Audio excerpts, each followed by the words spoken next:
Hello student, मैं कृष्णचंद्र खरकवाल। आज कक्षा 10 का अध्याय फर्स्ट जो है अंतिम खाते, जिसको हम अंग्रेजी में फाइनल अकाउंट कहते हैं, उसके बारे में हम बात करेंगे। हम जानेंगे कि अंतिम खाते बनाए क्यों जाते हैं और कैसे बनाए जाते हैं, इसको बनाने का उद्देश्य क्या होता है, आदि सारी बातों को हम लेते हुए चलेंगे। सबसे पहले हम ये जानते हैं कि जो भी व्यवसाय में लेन देन होते हैं उसको हम रोजनामचे में लिखते हैं। आपने क्लास 9th में पढ़ा होगा कि जो भी व्यवसाय में लेन देन होते हैं उनको रोजनामचे में लिखा जाता है। जब हम रोजनामचे में लेखे कर देते हैं उसके बाद हम खाता बही में खतौनी करते हैं। जब खाता बही में खतौनी हो जाती है और उन खाता बही में खातों के शेषों को निकाल लिया जाता है तो उसके बाद तलपट बनाया जाता है। तलपट इसलिए बनाया जाता है कि हम ये देखना चाहते हैं कि जो भी हमने खाते बनाए हैं वो खाते गणितीय रूप से शुद्ध हैं या नहीं, क्योंकि तलपट में दो पक्ष होते हैं। जब दोनों पक्षों का योग बराबर हो जाता है तो हम ये मान लेते हैं कि ये खाते गणितीय रूप से शुद्ध हैं। जब व्यवसायी ये संतुष्ट हो जाता है कि जो उसने खाते बनाए हैं वो गणितीय रूप से शुद्ध हैं, तलपट मिल गया है, तो इसका मतलब है गणितीय रूप से शुद्ध हैं। जब हम ये देखते हैं कि गणितीय रूप से हमारे खाते शुद्ध हैं तो इसके बाद नंबर आता है अंतिम खाते बनाने का, क्योंकि व्यवसायी प्रत्येक वर्ष के अंत में जो वित्तीय वर्ष है वो 1 अप्रैल टू 31 मार्च होता है। 1 अप्रैल से जितने भी ट्रांजैक्शंस होंगे, जितने भी लेन देन होंगे और 31 मार्च तक वो वित्तीय वर्ष के अंदर आता है। तो व्यवसायी एक वित्तीय वर्ष के अंत में ये जानना चाहता है कि उसको उस वित्तीय वर्ष में लाभ हुआ है तो कितना हुआ है, और यदि लाभ नहीं हुआ है, हानि हुई है, तो भी वह हानि कितनी हुई है, और वर्ष के अंत में उसकी वित्तीय स्थिति, उसकी आर्थिक स्थिति कैसी है, मतलब उसके पास संपत्तियां कितनी हैं और उसके पास वित्तीय वर्ष के अंत में दायित्व कितने हैं। इन सब बातों की जानकारी प्राप्त करने के लिए व्यवसायी को अंतिम खाते तैयार करने पड़ते हैं। अंतिम खाते के अंतर्गत हम 3 प्रकार के खाते तैयार करते हैं। पहला है व्यापार खाता, जिसको अंग्रेजी में कहते हैं ट्रेडिंग अकाउंट। दूसरा है लाभ हानि खाता, जिसको अंग्रेजी में कहते हैं प्रॉफिट एंड लॉस अकाउंट। और तीसरा है आर्थिक चिट्ठा, जिसको अंग्रेजी में कहते हैं बैलेंस शीट। अब इनके बारे में हम एक एक करके विस्तृत रूप से पढ़ेंगे। जो हम ये व्यापार खाता बनाते हैं, ट्रेडिंग अकाउंट बनाते हैं, तो प्रत्येक व्यवसायी ये जानना चाहता है कि वर्ष के अंत में उसके क्रय विक्रय करने से उसको कितना सकल लाभ या सकल हानि हुई है, कितना ग्रॉस प्रॉफिट हुआ है और कितना ग्रॉस लॉस हुआ है, और कितना हमने क्रय किया है और कितना हमने विक्रय किया है। और जितने भी प्रत्यक्ष व्यय होते हैं वो हमारे सारे प्रत्यक्ष व्यय व्यापार खाते में आ जाते हैं। प्रत्यक्ष व्यय का मतलब होता है जो भी खर्चे माल को बेचने योग्य बनाने तक होते हैं वो सारे खर्चे हमारे प्रत्यक्ष व्यय या डायरेक्ट एक्सपेंसेस कहलाते हैं। यदि वर्ष के अंत में जो हमारी बिक्री है वो अधिक है क्रय से, और जो हमारे प्रत्यक्ष खर्चे हैं उनसे अधिक बिक्री है, तो हमें सकल लाभ होता है। यदि हमारे क्रय ज्यादा हैं और विक्रय कम है तो इसका मतलब हो गया हमें उस वर्ष में सकल हानि हो चुकी है। हम वर्ष के अंत में जो बचा हुआ माल होता है, जिसको हम कहते हैं अंतिम रहतिया या अंग्रेजी में कहते हैं क्लोजिंग स्टॉक, उसकी गणना हम व्यापार खाते के अंतर्गत करते हैं। एक व्यापारिक खाते बनाते समय इन समस्त मदों का लेखा किया जाता है। पहला है प्रारंभिक रहतिया। प्रारंभिक रहतिया वो होता है जो पिछले साल अंतिम रहतिया था, मतलब पिछले वित्तीय वर्ष के अंतिम दिन जो माल बच गया था उसको हम प्रारंभिक रहतिया कहते हैं। दूसरा है माल का क्रय। इस वर्ष, इस वित्तीय वर्ष में हमने कितना माल क्रय किया उसका लेखा भी हमारे व्यापार खाते में होता है। तीसरा है माल का विक्रय। इस वित्तीय वर्ष में हमने कितना माल बेचा। अब फिर है विक्रय वापसी। विक्रय वापसी का मतलब होता है जो हमने बेचा था, जो हमने विक्रय किया था वो वापस आ गया। भाई जो हमने बेचा, जरूरी थोड़ी है कि जिसको हमने बेचा है सारा का सारा माल वो एक्सेप्ट कर ले। हो सकता है हमने ज्यादा माल भेज दिया हो उसको, हो सकता है हमारा माल जाते जाते खराब हो गया हो किसी भी कारण से, या जैसी उसकी डिमांड थी वैसा माल नहीं था।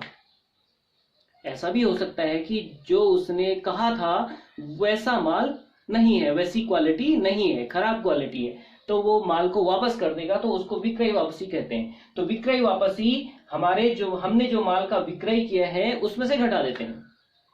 फिर आता है क्रय वापसी। क्रय वापसी का मतलब होता है जो हमने माल क्रय किया है। क्रय का मतलब होता है खरीदना। जो हमने माल खरीदा है हमने उसको वापस कर दिया। क्यों? जैसे विक्रय वापसी, जो हमने विक्रय किया था वो खरीदने वाला हमारे माल को वापस कर सकता है, तो हम भी तो क्रय कर रहे हैं किसी और से, वैसे ही हम भी वापस कर सकते हैं। तो ये क्रय वापसी हमारे माल के क्रय में से घट जाता है। अब आता है अंतिम रहतिया। अंतिम रहतिया वो रहतिया होता है, इसको अंग्रेजी में क्लोजिंग स्टॉक कहते हैं। ये वो माल होता है जो इस वित्तीय वर्ष में वर्ष के अंतिम दिन बिकने से बच जाता है, वो नहीं बिक पाया। फिर आता है माल के निर्माण के खर्चे। इसको हम डायरेक्ट एक्सपेंसेस भी कहते हैं, प्रत्यक्ष व्यय। जो भी माल हमने बनाया, जो भी हमने रॉ मटेरियल खरीदा, उसके बाद हमने उस माल को बनाया, उस माल को बनाने में जितना भी खर्चा आया वो सारे खर्चे हमारे ट्रेडिंग अकाउंट में आ जाते हैं, व्यापार खाते में आते हैं। फिर आता है माल के क्रय करने के खर्चे। जो हमने रॉ मटेरियल खरीदा उसको खरीदने में जितने भी खर्चे आए, जो भी खर्चे आए, लेबरी से लेके मजदूरी से लेके जितने भी खर्चे आए वो सारे खर्चे हमारे व्यापार खाते में आते हैं। अब बात करते हैं व्यापारिक खाते की आवश्यकता एवं महत्व। व्यापारिक खाते को बनाने की क्यों आवश्यकता हुई और उसका महत्व क्या है। पहला है सकल लाभ या सकल हानि का ज्ञान। व्यापारी को प्रत्येक वित्तीय वर्ष के अंत में ये पता चल जाता है कि हमारे व्यवसाय को इतना सकल लाभ हुआ है या इतनी सकल हानि हुई है, और जो भी यदि सकल लाभ पिछले वर्ष की तुलना में कम हुआ है तो उनकी कारणों की समीक्षा की जाती है, उनके कारणों का विश्लेषण किया जाता है कि आखिर सकल लाभ कम क्यों हुआ। यदि अधिक हुआ है तो उसका भी विश्लेषण होता है। ऐसा नहीं कि सकल लाभ हो गया, हमें लाभ अच्छा हो गया है तो बस हम आंख बंद करके सो जाएं, नहीं, बिजनेस में ऐसा नहीं होता है। सकल लाभ हो रहा है या सकल हानि हो रही है तो उसके बारे में उसका विश्लेषण किया जाता है कि आखिर ऐसा क्यों हुआ। यदि कहीं कमी है तो उसको सुधारा जाता है। दूसरा है संपूर्ण प्रत्यक्ष व्ययों का ज्ञान। इसमें जो दूसरा जो महत्व है, जो हमारे प्रत्यक्ष व्यय हैं, प्रत्यक्ष व्यय का मतलब मैंने बताया था, जो भी माल के उत्पादन से संबंधित जितने भी खर्चे होते हैं उनको प्रत्यक्ष व्यय कहते हैं। हमें इस व्यापार खाते के माध्यम से पता चल जाता है कि इस वित्तीय वर्ष में हमारे प्रत्यक्ष व्यय कितने हैं। यदि ये प्रत्यक्ष व्यय पिछले वित्तीय वर्ष के प्रत्यक्ष व्ययों की तुलना में अधिक हैं तो कारण जाने जाते हैं कि ऐसा क्या हुआ कि हमारे प्रत्यक्ष व्यय बढ़ गए, और जो भी कारण उसके लिए उत्तरदायी हैं उनको नियंत्रित किया जाता है। फिर आता है अंतिम स्टॉक की तुलना। अंतिम स्टॉक का मतलब होता है इस वित्तीय वर्ष में जो माल हमारा बिकने से बच गया उसको हम कहते हैं अंतिम स्टॉक। तो हम इस अंतिम स्टॉक की तुलना पिछले वर्षों के अंतिम स्टॉक से करते हैं। वो हम तब कर पाएंगे जब हम व्यापार खाता बनाएंगे। अब लास्ट वाला है हमारा संभावित हानि से सुरक्षा। व्यापार खाता बनाने से संभावित हानि से सुरक्षा हो सकती है। हम देखते हैं यदि हमारे ग्रॉस प्रॉफिट का सकल लाभ का अनुपात अपेक्षाकृत कम हो रहा है, पिछले वर्षों की तुलना में हमारा सकल लाभ कम हुआ है, तो हम उसकी समीक्षा करेंगे। यदि हमें लगा कि ये प्रत्यक्ष व्ययों के बढ़ने के कारण हुआ तो प्रत्यक्ष व्ययों पर नियंत्रण करेंगे, या जो भी कारण इसके लिए उत्तरदायी होंगे उन कारणों को हम नियंत्रित करेंगे और संभावित हानि से व्यवसाय को बचा लेंगे। ये हमारे व्यापार खाते का एक प्रारूप है। सबसे पहले ऊपर ट्रेडिंग अकाउंट लिखा है, उसके नीचे बाईं तरफ DR लिखा है। इसको हम DR पढ़ते नहीं है, इसको हम डेबिट पढ़ते हैं। और दाहिने साइड में हम देखते हैं तो CR लिखा है, इसको हम CR नहीं पढ़ते हैं बल्कि क्रेडिट पढ़ते हैं। ये डेबिट साइड है और वो क्रेडिट साइड है। और ये जो हमारा अकाउंट है ये T टाइप का है। T अंग्रेजी का जो T होता है, ये देखो एक लाइन सीधे स्ट्रेट गई और ये एक लाइन नीचे गई। ये लाइन जो होती है बीच की लाइन होती है डबल होती है, ये बीच की लाइन डबल होती है। और इसके बाएं पक्ष में एक पर्टिकुलर्स है, पर्टिकुलर्स का मतलब होता है विवरण। फिर उसके बाद अमाउंट जो धनराशि है हमारी, उस धनराशि को लिखते हैं। फिर दाहिनी साइड पर्टिकुलर्स और अमाउंट ये लिखा जाता है। सबसे पहले हम बाईं तरफ आते हैं, डेबिट साइड में आते हैं। डेबिट साइड में सबसे पहले आता है हमारा, सबसे पहले हम इसको क्रम के अनुसार ही लिखते हैं, जैसा कि क्वेश्चन में दिया गया होगा उसी हिसाब से हम इसको लिखते हैं। ऐसा नहीं कि ये क्रय ऊपर लिख दिया और ये प्रारंभिक रह दिया नीचे लिख दिया, ऐसा नहीं है। इसका एक फॉर्मेट है, उसी का हम पालन करते हैं। क्वेश्चन बनाते समय उसी के अकॉर्डिंग लिखते हैं। सबसे पहला आता है प्रारंभिक रहतिया, इसको अंग्रेजी में कहते हैं ओपनिंग स्टॉक। ओपनिंग स्टॉक मैंने बताया था जो पिछले वित्तीय वर्ष में माल जो बच गया था उसको हम इस साल सबसे पहले लेके आएंगे, उसको हम प्रारंभिक रहतिया कहते हैं। उसके बाद हम उसके नीचे लिखते हैं क्रय, जो भी माल हमने इस वित्तीय वर्ष में खरीदा उसको हम सबसे प्रारंभिक रहतिया के बाद लिखते हैं। और उसमें से हम क्या घटाते हैं, मैंने लिखा है घटाया क्रय वापसी। जो परचेज रिटर्न है, जो हमने माल खरीदा था और हमने वापस कर दिया, तो इसको घटा के हम यहाँ पे लिख देंगे, इसको अंदर ही लिखेंगे क्रय। क्रय में से जो परचेज रिटर्न है जो हमने वापस किया है उसको घटाने के बाद हम अमाउंट वाले कॉलम में लिखेंगे। फिर आता है मजदूरी। मजदूरी मैंने बताया था ये प्रत्यक्ष व्यय है, ये क्रय से संबंधित खर्चा है, इसलिए हम इसको डेबिट साइड में लिख देते हैं। फिर आता है मजदूरी एवं वेतन। अगर इस तरीके से है, मजदूरी आया तो ठीक है इधर आएगा, लेकिन मजदूरी एवं वेतन आएगा तब भी इधर ही आएगा, क्योंकि मजदूरी हमेशा हमें ध्यान रखना चाहिए, मजदूरी हमेशा फैक्ट्री में दी जाती है। मजदूरी वहां दी जाती है जहां निर्माण से संबंधित कार्य होते हैं। ऑफिस में कभी मजदूरी नहीं दी जाती है, इसलिए ऑफिस से संबंधित खर्चे यहाँ नहीं आते हैं, ये हमारे फैक्ट्री से संबंधित खर्चे होते हैं। फिर आता है प्रत्यक्ष व्यय, जो भी डायरेक्ट एक्सपेंस है, जो भी खर्चे हुए हैं उस माल को तैयार करने में, वो सारे आते हैं। क्रय पर गाड़ी भाड़ा, जो हमने माल खरीदा था, ये वाला जो माल हमने खरीदा था, इसको खरीदने के लिए जो भी हमने गाड़ी भाड़ा आदि दिया होगा वो भी इसके डेबिट साइड में आ जाएगा। ये हमारा ट्रेडिंग अकाउंट का डेबिट साइड हमने आपको बता दिया। अब आता है क्रेडिट साइड में चलते हैं। सबसे ऊपर आएगा विक्रय। इस वित्तीय वर्ष में हमने कितना माल बेचा, ये सबसे ऊपर आ जाएगा। उसमें से घटा दिया जाएगा विक्रय वापसी, जो भी हमने माल बेचा था वो वापस आ गया तो हमारी बिक्री कम हो गई। फिर अंत में आएगा अंतिम रहतिया। अंतिम रहतिया जिसको अंग्रेजी में कहते हैं क्लोजिंग स्टॉक। भाई पिछले वर्ष बचा था वो हमारा ओपनिंग स्टॉक हो गया, इस वित्तीय वर्ष में अंतिम दिन में जो माल बिकने से बच गया है वो हमारा अंतिम रहतिया हो गया। अब इसमें जो हमारा विक्रय साइड है, हमारा क्रेडिट साइड है, यदि इनको हम टोटल करते हैं, यहां पे हम डबल लाइन खींच देते हैं और इसी की सीध में इधर भी हम डबल लाइन खींच देते हैं। ये हमारा टोटल करने का है। अब हम देखते हैं विक्रय साइड की जो अमाउंट है वो अधिक है, किससे? क्रय साइड वाली, डेबिट साइड से। जब डेबिट साइड वाली जो अमाउंट है उससे अधिक विक्रय साइड की अमाउंट होगी तो इसका मतलब है कि सकल लाभ हो गया है। सकल लाभ, जिसको हम इधर पे लिख देंगे। पहले नॉर्मली हम देखेंगे कि डेबिट साइड का योग ज्यादा है या क्रेडिट साइड का योग ज्यादा है। हमें लगा कि क्रेडिट साइड का योग ज्यादा है, तो सबसे पहले क्रेडिट साइड का इधर पे हम योग कर लेंगे। ये जो भी अमाउंट होंगी उस अमाउंट को यहाँ पे लिख लेंगे, सेम उसी अमाउंट को इधर लिख देंगे।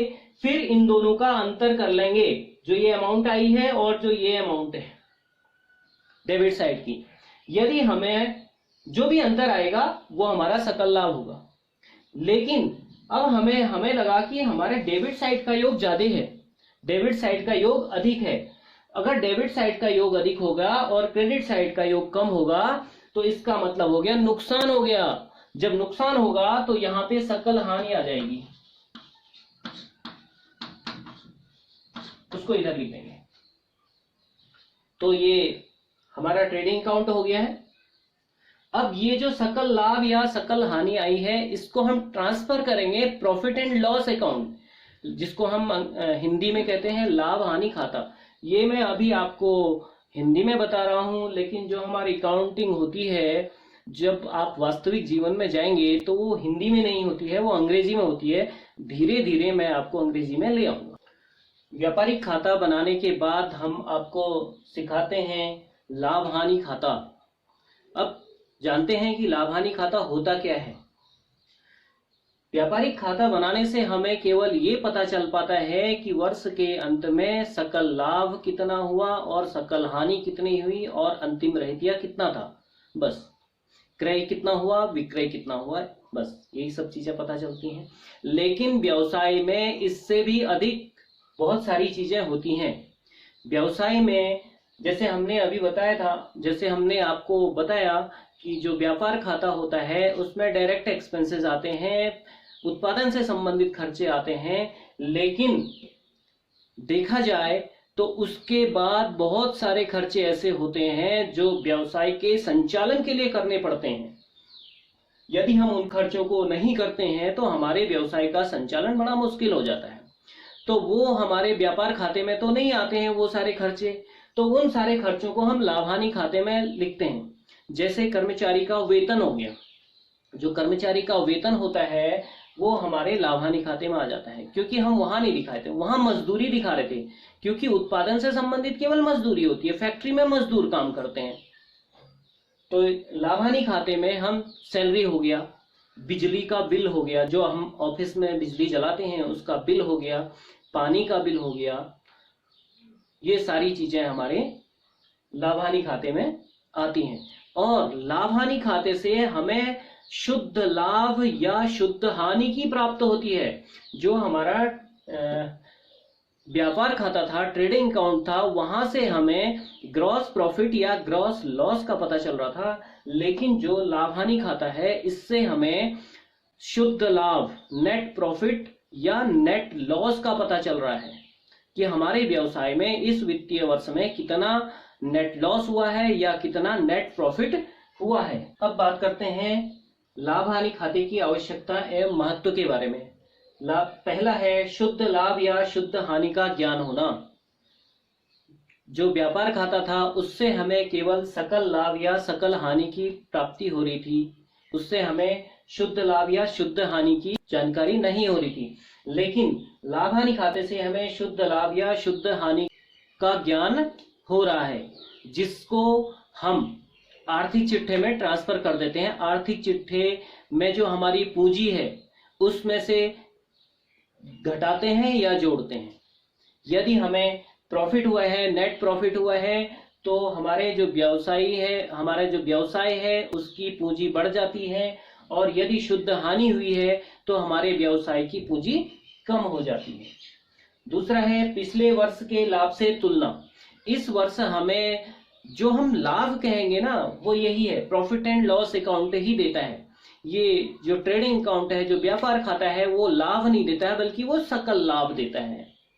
सकल लाभ के बाद मैंने बताया था कि बहुत सारे खर्चे होते हैं, तो वो खर्चे घटाने या जो आय है उसको जोड़ने के बाद हम जो हमें रिजल्ट मिलता है वो नेट प्रॉफिट है। तो नेट प्रॉफिट से हमें क्या मिलता है, पिछले वर्ष के कुल लाभ से तुलना। तो हमारे व्यवसाय को पिछले वर्ष जितना भी हमें लाभ हुआ था उस लाभ की तुलना हम इस वित्तीय वर्ष के लाभ से करेंगे। ये वित्तीय वर्ष का लाभ हम तब प्राप्त होगा जब हम लाभ हानि खाता बनाएंगे। फिर आता है व्ययों पर नियंत्रण। हम देखते हैं कि हमने यदि हमारा लाभ कुछ कम हो रहा है, हमारा जो नेट प्रॉफिट है यदि वो कुछ कम हो रहा है, इसका मतलब कहीं हम अनावश्यक व्यय तो नहीं कर रहे हैं। यदि हम अनावश्यक व्यय कर रहे हैं तो हम उस पर नियंत्रण कर सकते हैं। अब लास्ट में है आर्थिक चिट्ठा बनाने में सहायक। जो ये लाभ हानि खाता है इससे हमें नेट प्रॉफिट या नेट लॉस मिलता है। जो नेट प्रॉफिट होता है या नेट लॉस होता है उसको हम आर्थिक चिट्ठे में ले जाते हैं। जैसा मैंने अभी बताया था, जो नेट प्रॉफिट होता है उसको आर्थिक चिट्ठे में हम कैपिटल में जोड़ देते हैं, जो हमारी पूंजी होती है उसमें जोड़ देते हैं, और जो नुकसान होता है वो आर्थिक चिट्ठा बनाते समय उस कैपिटल में से कम कर देते हैं। ये अब हम आर्थिक चिट्ठा बनाना इसके बाद हम आपको सिखाएंगे। अब हमारे सामने है लाभ हानि खाते का प्रारूप। Profit and loss account for the year ending, जो भी है जिस वित्तीय वर्ष में हम बना रहे हैं उसकी डेट आ जाएगी। इसका भी प्रारूप सेम ट्रेडिंग अकाउंट के जैसा है। यहाँ पे डेबिट साइड है और वहां पे क्रेडिट साइड है। ये टी टाइप का अकाउंट है। यहाँ पे 2 कॉलम है, वहां पे 2 कॉलम है, मतलब डेबिट साइड में 2 कॉलम और क्रेडिट साइड में 2 कॉलम। डेबिट साइड में क्या करते हैं हम, ये डेबिट साइड कहलाता है, इसमें हम सारे खर्चे लिखेंगे। क्या लिखेंगे? सारे खर्चे। और ये जो क्रेडिट साइड है इसमें हम इनकम्स लिखेंगे। क्या लिखेंगे? इनकम लिखेंगे। अब हम ध्यान देते हैं, हमने ट्रेडिंग अकाउंट बनाया था तो ट्रेडिंग अकाउंट का रिजल्ट क्या आया था? सकल लाभ या सकल हानि। यदि सकल हानि वहां पे आया, ट्रेडिंग अकाउंट में सकल हानि आई, तो सकल हानि को हम इसके डेबिट साइड में लिख देंगे। किसके? प्रॉफिट एंड लॉस के। सबसे पहले हम ट्रेडिंग अकाउंट का जो भी रिजल्ट था उसको, यदि हानि है तो उसको डेबिट में ले आएंगे, यदि वहां पे सकल लाभ हुआ है तो उसको यहां पे लिख देंगे। दोनों एक साथ नहीं हो सकते, या तो सकल हानि हो रही है या सकल लाभ हो रहा है, एक ही चीज हो रही होगी ना। तो हम सकल लाभ होगा तो क्रेडिट साइड में लिख देंगे प्रॉफिट एंड लॉस के, और सकल हानि होगी तो प्रॉफिट एंड लॉस के डेबिट साइड में लिख देंगे। उसके बाद ये जितने भी खर्चे होते हैं व्यवसाय के संचालन के लिए कार्यालय के द्वारा जो भी खर्चे किए जाते हैं वो प्रॉफिट एंड लॉस अकाउंट में आते हैं। तो कार्यालय व्यय है जितने भी हैं, वेतन दिया है, कर्मचारियों का वेतन देना पड़ेगा तभी तो वो काम करेंगे। किराया दिया है, आपने ऑफिस किराए में लिया है उसका किराया दिया। स्टेशनरी, जो आपने एम्प्लॉय रखे हैं वो कुछ काम करेंगे, लिखेंगे, तो पेन चाहिए, रजिस्टर चाहिए, जो भी काम चाहिए, कार्टेज चाहिए, वो सारी चीजें यहाँ आ जाएंगी क्योंकि खर्चा है। डाक है, कहीं डाक भेजनी है, पोस्टल जो खर्चा है वो सारी चीजें आ जाएंगी। बिजली भी चाहिए, उसका भी खर्चा होगा। टेलीफोन चाहिए, कानूनी जो लीगल एक्सपेंसेस होते हैं, जो भी कानूनी खर्चे होते हैं, कभी कोई केस हो गया या कोई कानूनी राय लेनी है तो फ्री में तो कोई देगा नहीं। जो वकील होता है वो अपनी सेवा देता है ना, वस्तु नहीं देता है, सेवा देता है। तो सेवा देने के बदले में आपसे कुछ लेगा, तो वो सारे खर्चे ऑफिस से संबंधित है। जो भी व्यापारिक व्यय है ऑफिस करता है, व्यापारिक व्यय। और जो विज्ञापन होते हैं, आप जो टीवी में बड़े बड़े विज्ञापन देखते हैं, अपने विज्ञापन क्यों दिए जाते हैं? विज्ञापन इसलिए दिए जाते हैं कि व्यवसाय का विकास हो, विस्तार हो, लोग पहचाने कि हमारा प्रोडक्ट क्या है। तो जो वो टीवी में विज्ञापन देते हैं तो वो टीवी वाले फ्री में तो दिखाएंगे नहीं, वो खर्चा लेंगे, कुछ ना कुछ पैसा लेंगे उससे। तो वो सारे खर्चे हमारे ऑफिस से संबंधित होते हैं। जो भी पैकिंग का खर्चा है, ये सारे ऑफिस से संबंधित खर्चे हैं, तो हमें इसको डेबिट में दिखा देते हैं, प्रॉफिट एंड लॉस के डेबिट में दिखा रहे हैं। और व्यवसाय में कुछ आय भी होती है, कुछ पैसा आता भी है हमारे पास, ये तो जाने वाला पैसा है, कुछ आता भी है, आने वाला हमारे क्रेडिट साइड में आ जाता है। एक तो सकल लाभ जो हमारे ट्रेडिंग अकाउंट में जो ग्रॉस प्रॉफिट हुआ था वो सबसे ऊपर आ जाएगा। उसके बाद हमने लिखा है किराया प्राप्त।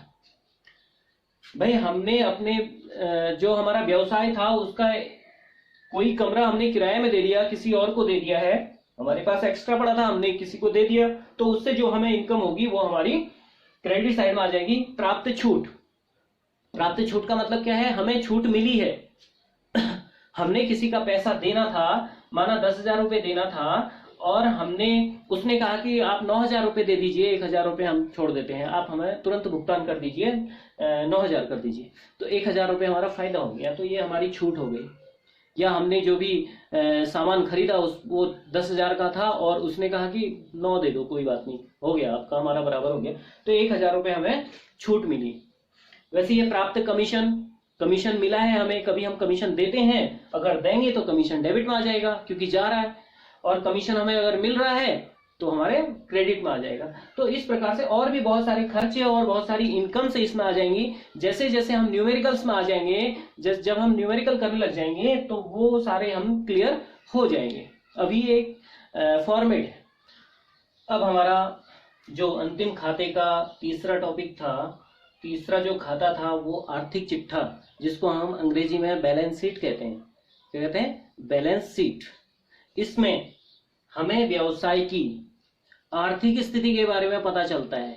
हमारे व्यवसाय में संपत्तियां कितनी हैं, हमारे व्यवसाय के दायित्व कितने हैं, हमारे व्यवसाय की पूंजी कितनी है, हमारे व्यवसाय में लेनदार कितने हैं, लेनदार में लेने वाले, हमसे जिन्होंने पैसा लेना है वो लेनदार कहलाते हैं, और हमारे व्यवसाय में देनदार कितने हैं, देनदार में देने वाले, कितने लोगों ने हमें पैसा देना है वो देनदार कहलाते हैं, कितने हैं।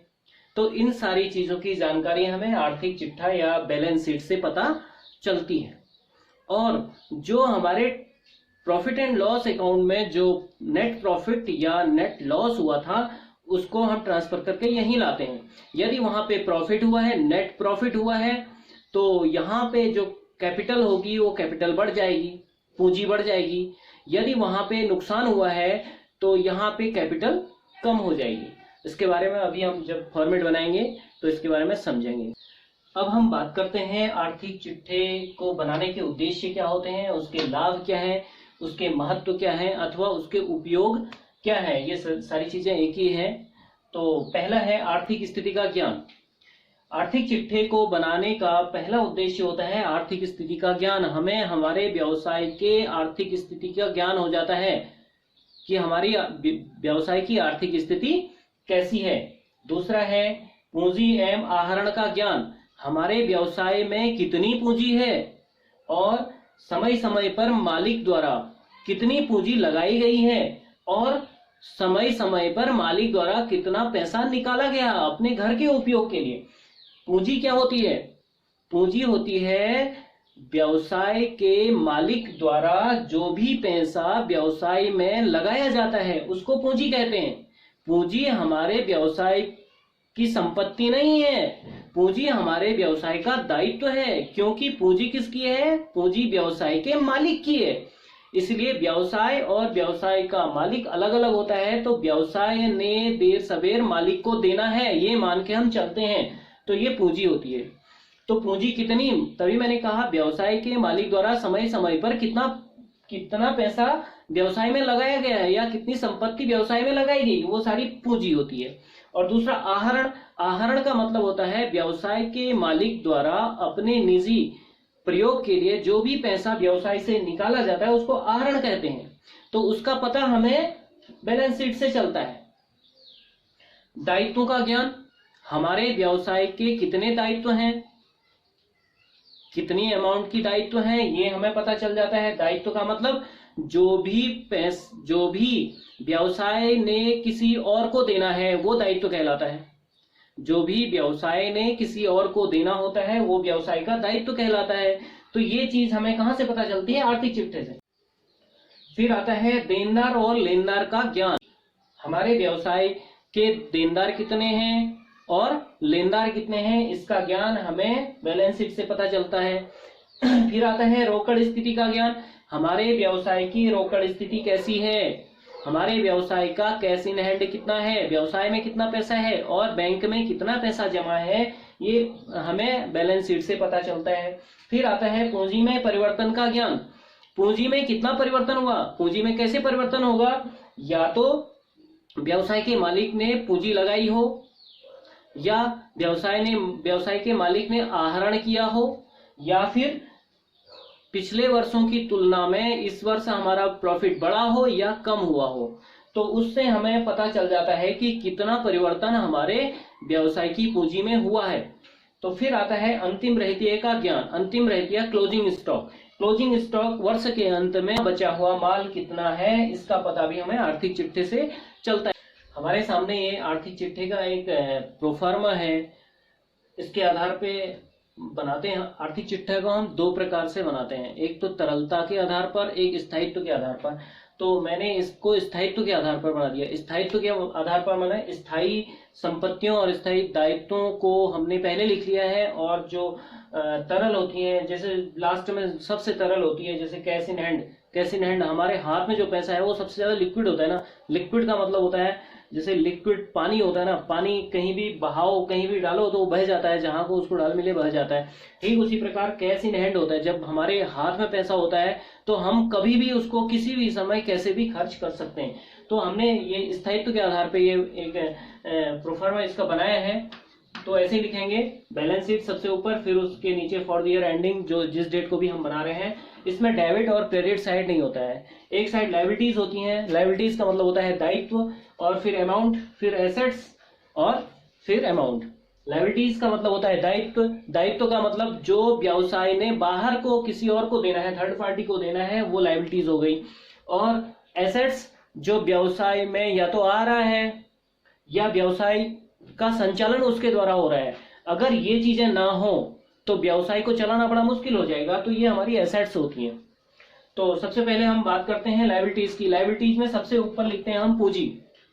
पूंजी का मतलब होता है, मैंने आपको बताया था, पूंजी हमारे व्यवसाय की संपत्ति नहीं है, हमारे व्यवसाय का ये दायित्व है। दायित्व इसलिए है कि ये पूंजी जो है ये व्यवसाय के मालिक ने लगाई है व्यवसाय के संचालन के लिए, और व्यवसाय का ये दायित्व है कि वो व्यवसाय के मालिक की पूंजी को वापस करे। इसलिए ये हमारी लायबिलिटी साइड में आती है, व्यवसाय का दायित्व है। तो इसमें हमने लिखा है ऐड शुद्ध लाभ, नेट प्रॉफिट। यदि नेट प्रॉफिट होता है, जो हमने प्रॉफिट एंड लॉस अकाउंट में निकाला था, वो अगर नेट प्रॉफिट यहाँ पे होता है तो उसको हम ऐड कर देंगे।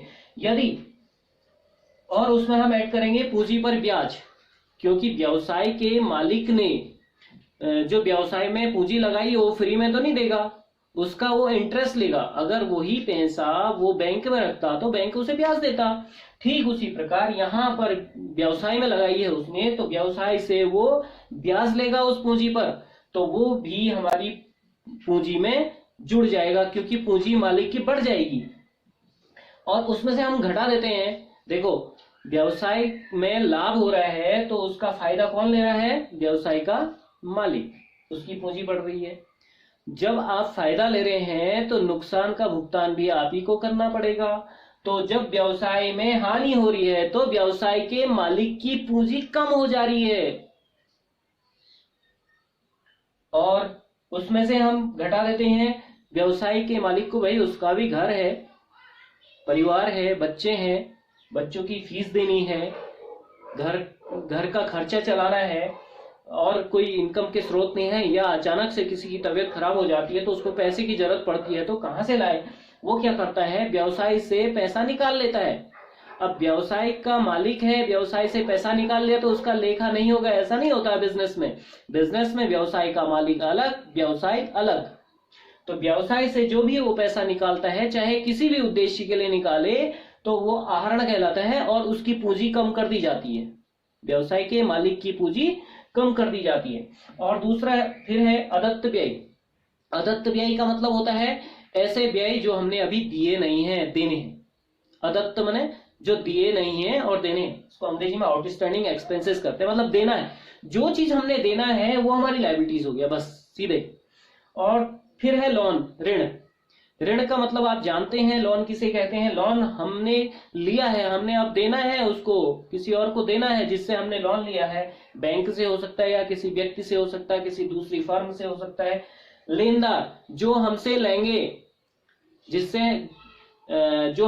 जिसने हमें माल बेचा था, वो अब हमसे पैसे लेंगे ना, वो हमारे लेनदार हुए, तो वो भी हमारे दायित्व हैं। देय विपत्र। देय विपत्र का मतलब होता है जब हमने किसी से माल खरीदा तो हमने उसने क्या किया, एक कागज पर लिख के दिया, एक प्रपत्र होता है उस पर लिख के दिया कि 2 महीने के अंदर 3 महीने के अंदर ये भुगतान कर दिया जाएगा। तो वो देय विपत्र भी हमारा दायित्व है क्योंकि अब हमने भुगतान करना है। फिर है बैंक अधिविकर्ष। बैंक अधिविकर्ष क्या होता है, माना मैं व्यवसायी हूं, मैं बैंक में गया, मैंने कहा साहब मुझे अचानक से जरूरत पड़ गई है और मेरे 1 लाख रुपए इस बैंक में जमा है और मुझे 2 लाख रुपए की जरूरत पड़ रही है, आप मुझे 2 लाख रुपए दे दीजिए। तो बैंक मेरे को जानता है, मेरा जो रिकॉर्ड है वो बैंक की नजरों में अच्छा है, तो बैंक ने क्या किया, 2 लाख रुपए मेरे को दे दिए। 1 लाख रुपए तो मेरे जो अपने थे वो दिए और दूसरा 1 लाख रुपए मुझे जो दिए उसको हम अधिविकर्ष कहते हैं। अधिविकर्ष का मतलब अब मुझे वो पैसे बैंक को वापस करने हैं, तो ये हमारा दायित्व हो गया। इसी प्रकार हम एसेट साइड में आते हैं। सबसे पहले है भूमि और भवन। व्यवसाय के संचालन के लिए हमें लैंड चाहिए, बिल्डिंग चाहिए। तो जो ये हमारी लैंड और बिल्डिंग है ये हमारी एसेट्स है ना, संपत्ति है, तो ये सबसे ऊपर आ जाएगी। मोटर कार चाहिए, मशीनें चाहिए, फर्नीचर चाहिए और अंतिम रहती है रोकड़। बैंक में रोकड़, हमारी जो बैंक में जमा है वो रोकड़ हमारी संपत्ति हो गई और जो रोकड़ हमारे हाथ में वो हमारी संपत्ति होगी। इस प्रकार से ये बैलेंस शीट का एक फॉर्मेट है।